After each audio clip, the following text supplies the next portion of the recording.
નમસ્કાર, હું ભરત ગોસ્વામી ભાવુક સ્ટર્લિંગ ઓફિસ હોસ્પિટલમાં 2 દિવસ પહેલા જીવન અને મોતની વચ્ચે ડગમગતા ખાતો જોઈ થયો હતો. આ ડોક્ટરોના સ્ટાફની એક કુટુંબ કરતા, એક પરિવાર કરતા પણ વધારે સાર સંભાળના લીધે આજે હું તંદુરસ્ત જેવો તૈયાર થઈ અને ફરી મારા પરિવાર સાથે જઈ રહ્યો છું. તો મારી ભાવના હું મારા શબ્દોમાં વર્ણવું છું.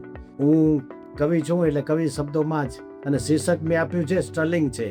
તબીબીની નામદાર સ્ટર્લિંગ છે, સારવારની સરકાર સ્ટર્લિંગ છે, વ્યવસ્થા છે બધી સૌ વખાણવા લાયક, વ્યવસ્થા છે સૌ વખાણવા લાયક, સફાઈ કેરી સરકાર સ્ટર્લિંગ છે, ઉદાસી હટાવી ને દર્દીઓને ખુશી આપે બાગ જેવી ખુશ્બુદાર સ્ટર્લિંગ છે. સ્ટાફ પણ મત પાથરી રાખે છે જાણે જબાનમાં ટ્રેન જેવી સેવા રફતાર છે સ્ટર્લિંગ છે. ને આગળ છે વાણીમાં વહેતા રાખે છે સદા નર્મદાના નીર, એવી ખુશ્બુ ડોક્ટર હર્ષની ભભકદાર સ્ટર્લિંગ છે. અને છેલ્લે કે સિદ્ધિ શિખર પ્રસિદ્ધિના ચમકે છે વર્ષોથી, ભાવુક ઉમ્ર કેરા કિરદાર સ્ટર્લિંગ છે. ખૂબ ખૂબ ધન્યવાદ. અસ્તુ ભારત માતા કી જય.